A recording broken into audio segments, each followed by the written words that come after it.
नमस्कार दोस्तों, जय श्री कृष्णा, जय बागेश्वर धाम, जय हनुमान, जय जय बाल गोपाल। अगस्त में इस जगह चुपचाप एक दीपक जलाकर छोड़ दें। इससे मृत्युदंड, पितृदोष, महाकाल, सर्प दोष, नजर दोष, शनि दोष, राहु दोष सब कुछ होगा खत्म। किस्मत पर लग जाएगा चार चांद। माता लक्ष्मी दौड़ी दौड़ी चली आएंगी, कंगाल भी होंगे धनवान। दोस्तों, आज हम आपको बताएंगे दीपक जलाने के कितने ज़्यादा फायदे आपको अपने जीवन में मिलते हैं और किस प्रकार आपको दीपक जलाना चाहिए, कौन सी दिशा में, जिससे आप बहुत ज़्यादा तरक्की प्राप्त कर सकें और अपने जीवन में सभी बाधाओं को खत्म कर सकें। सबसे पहली बात तो आपको ध्यान में रखनी चाहिए कि आप अपने घर के मंदिर में रोजाना ही आपको दीपक जलाना चाहिए। कभी भी ऐसा नहीं होना चाहिए कि आपने दीपक न जलाया हो, क्योंकि घर के मंदिर में रोजाना दीपक जलाना बहुत ही ज़रूरी होता है। अगर आप कोई भी दीपक नहीं जलाते हैं घर के मंदिर में या फिर अपने घर में शाम के समय, तो इससे आपके घर का वातावरण बहुत ज़्यादा निगेटिव तो हो ही जाता है।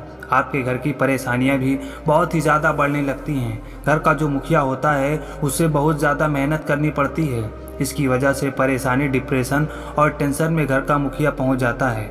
शाम का समय हिंदू धर्म में बहुत ही ज़्यादा महत्वपूर्ण माना जाता है और जो लोग शाम के समय कभी भी घी का दीपक या फिर तेल का दीपक अपने घर में नहीं जलाते हैं तो उनके घर में हमेशा ही मुसीबतें बनी रहती हैं। यानी कि एक मुसीबत से निकलते हैं तो दूसरी मुसीबत में उससे पहले ही फंस जाते हैं और हमेशा ही धन की समस्याएं, परेशानियां बढ़ती रहती हैं। उनके जो बच्चे होते हैं वह भी उनके खिलाफ होने लगते हैं, उनका कहना बिल्कुल भी नहीं मानते। इसी तरह से घर का पूरा माहौल ही दुखपूर्ण होने लगता है। काफ़ी लोग इन चीज़ों को मानते भी हैं, लेकिन जानते हुए भी उपाय नहीं कर पाते और भूल जाते हैं। उन्हें इन चीज़ों से होने वाले नुकसान के बारे में पता नहीं होता है। इसलिए रोजाना आपको एक घी का दीपक या फिर तेल का दीपक जलाना बहुत ही ज़रूरी होता है। अगर आप नहीं जला सकते तो कोई और भी व्यक्ति आपके घर में दीपक जला सकता है, लेकिन रोजाना दीपक जलाना बहुत ही ज़रूरी होता है।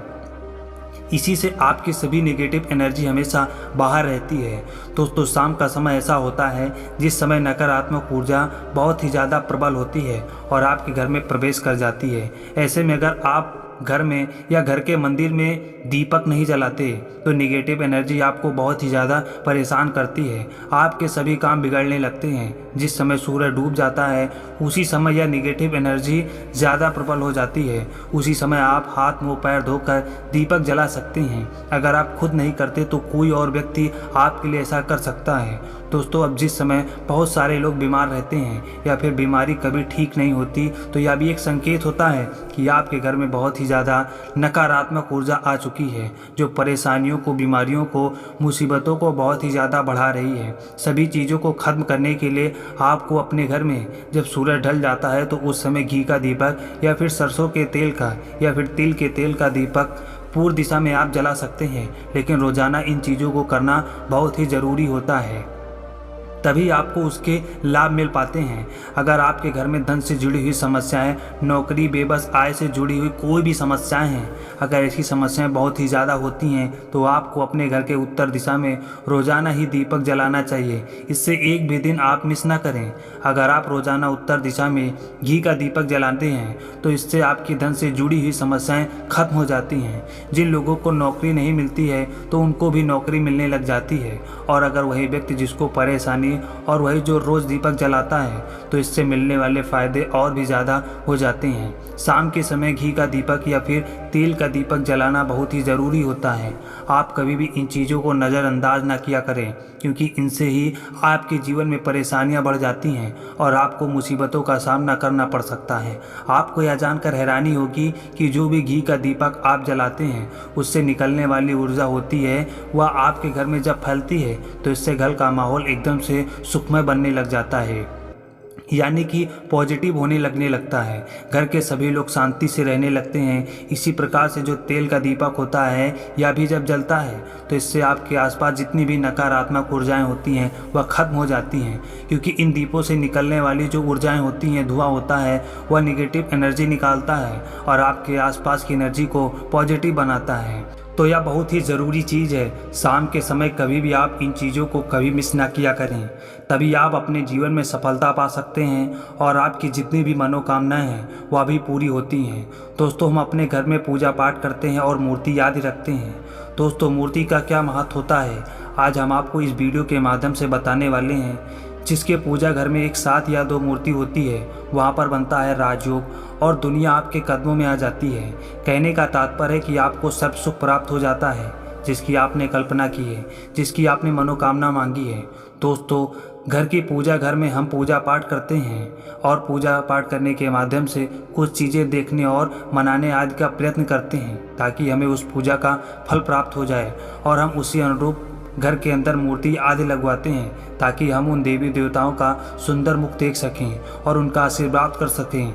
लेकिन दोस्तों, अगर हम अपने पूजा घर में इन मूर्तियों के साथ अन्य मूर्तियां भी रखते हैं तो निश्चित तौर पर हमारी किस्मत बदल जाती है और देखते ही देखते हमारे जीवन के अंदर की सारी कंगाली समाप्त होने लगती है। दोस्तों, बात करते हैं उन मूर्तियों के बारे में कि आखिर कौन सी दो मूर्तियाँ एक साथ में आपको रखनी चाहिए ताकि उसका सच्चा सर्वस्व सुख आपको प्राप्त हो सके। और सबसे पहले अगर हम किसी मूर्ति के बारे में बात करें तो दोस्तों, अगर आप श्री कृष्ण के भक्त हैं तो बाल गोपाल की मूर्ति रखते हैं, तब आपको भगवान श्री कृष्ण के साथ माता रानी राधा जी की मूर्ति आपको अवश्य रखनी चाहिए। दोस्तों, या भगवान श्री कृष्ण की अगर आपके घर में तस्वीर है तो उसके साथ ही राधा जी की तस्वीर भी संयुक्त रूप से जुड़ी होनी चाहिए। दोस्तों, यह प्रेम और एकता की एक ऐसी अनोखी मिसाल है कि जिस घर में इन दोनों की तस्वीर होती है तो समझ लीजिए कि उस घर के अंदर किसी भी प्रकार का गृह क्लेश नहीं होता। दोस्तों, पति पत्नी और परिवारजनों के बीच परस्पर प्रेम रहता है और घर में धन धान्य में अपने आप ही वृद्धि होती है। इसलिए यह ज़रूरी माना गया है। अगर आप भी इन मूर्तियों को रखते हैं तो निश्चित तौर पर आपके जीवन में अपने आप फायदे प्राप्त होना शुरू हो जाएंगे। दोस्तों, कई लोग अपने घर में माता लक्ष्मी की पूजा रखते हैं तो सोचते हैं कि अगर भगवान विष्णु की पूजा करें या ना करें, या फिर उनकी मूर्ति को साथ में रखें या ना रखें। दोस्तों, हमेशा भगवान श्री विष्णु जी और माता जी की पूजा आपको एक साथ करनी चाहिए। दोस्तों, देवादिदेव महादेव भगवान विष्णु और ब्रह्मा जी तीनों ही देवताओं को सर्वशक्तिमान देवता माना गया है और तीनों देवों में भगवान विष्णु को पूजा जाता है। तो अगर आप अपने घर में पूजा घर में माता लक्ष्मी जी के साथ नारायण जी की संयुक्त रूप से पूजा करते हैं तो निश्चित तौर पर आपके घर में दिन दुगनी और रात चौगनी वृद्धि देखने को मिलती है। दोस्तों, इसलिए आप भगवान विष्णु जी की मूर्ति के साथ माता लक्ष्मी की पूजा करें। अगर माता लक्ष्मी की अकेली तस्वीर है तो आपको उनके बाएं तरफ भगवान श्री गणेश और भगवान श्री कुबेर जी की मूर्तियां तस्वीर अपने घर के मंदिर में ज़रूर लगानी चाहिए। अगर आप माता लक्ष्मी जी के बाएं तरफ भगवान श्री गणेश की मूर्ति लगाते हैं या फिर तस्वीर लगाते हैं तो आपको निश्चित तौर पर लाभ प्राप्त होगा और देखते ही देखते आपके जीवन के अंदर की कंगाली समाप्त होने लगती है और धन धान प्राप्ति के लिए आपको गणेश लक्ष्मी की संयुक्त रूप से पूजा करनी चाहिए। माना जाता है कि माता लक्ष्मी धन की देवी हैं तो भगवान श्री गणेश रिद्धि सिद्धि का भंडार और वृद्धि का विकास करते हैं। इसी वजह से उनकी पूजा बहुत ही जरूरी मानी गई है। दोस्तों, कई लोग पूछते हैं कि अपने घर में हनुमान जी की मूर्ति या तस्वीर रखें या ना रखें, उनकी पूजा करें या ना करें। दोस्तों, आपको निश्चित तौर पर हनुमान जी की मूर्ति अन्य देवी देवताओं के साथ में भी आप रख सकते हैं। किसी भी प्रकार की दो राय नहीं है कि आपके ऊपर हनुमान जी क्रोधित होंगे या फिर नहीं। दोस्तों, इसके अलावा प्रभु श्री राम की तस्वीर भी आप अपने घर के पूजा घर में रख सकते हैं। तो आप हनुमान जी की तस्वीर रखें या ना रखें, हनुमान जी महाराज के निमित्त किसी भी प्रकार की पूजा या पाठ करना हो तो आप प्रभु श्री राम से कहें। दोस्तों, भगवान श्री राम के प्रिय भक्त हनुमान जी महाराज हैं और निश्चित तौर पर आपको उतना ही आशीर्वाद प्राप्त होता है जितना कि आपको हनुमान जी की मूर्तियां तस्वीर का पूजन करने से होगा। श्री राम जी की तस्वीर आप अपने घर में अवश्य लाएं। उनकी मूर्तियाँ, उनकी किसी भी प्रकार की कोई चीज़ आपके पास है तो आप उनका पूजन करें। इससे सारे देवी देवताओं का आपको आशीर्वाद प्राप्त होता है। हनुमान जी से लेकर माता सीता, भगवान श्री राम और अन्य देवी देवताओं का आपको आशीर्वाद प्राप्त होगा। तो निश्चित तौर पर अपने घर में पूजा घर में एक साथ आप यह तस्वीर रख सकते हैं। आपके जीवन में राग योग की प्राप्ति होगी। दोस्तों, इसी तरह अगर आप अपने घर के पूजा घर में या किसी भी स्थान पर अगर कोई तस्वीर रखना चाहते हैं तो उसे लगाकर अपने घर पर यह लाभ उठा सकते हैं। तो आपने अपने पूजा घर में आपको निश्चित तौर पर तीनों देवों की तस्वीर या मूर्ति एक ही स्थान पर लाकर जरूर रखनी चाहिए। ब्रह्मा, विष्णु और महेश, इन तीनों की संयुक्त रूप से इनकी एक साथ तस्वीर अपने घर के मंदिर में या अपने घर के किसी भी स्थान पर रख लें। माना जाता है इन तीनों देवताओं के एक साथ दर्शन करने मात्र से ही हमारे बड़े से बड़े कष्ट समाप्त हो जाते हैं। इसी वजह से इन तीनों की एक साथ तस्वीर या मूर्ति लाकर आपको पूजा जरूर करनी चाहिए। दोस्तों, अगर आप इस जन्माष्टमी भगवान श्री कृष्ण को प्रसन्न करना चाहते हैं तो आप यह उपाय जरूर करें। तो कमेंट बॉक्स में लिखें जय श्री कृष्णा, जय माखन लाल, जय श्री राम। तो इस जन्माष्टमी का आप भरपूर लाभ उठाएं। धन्यवाद।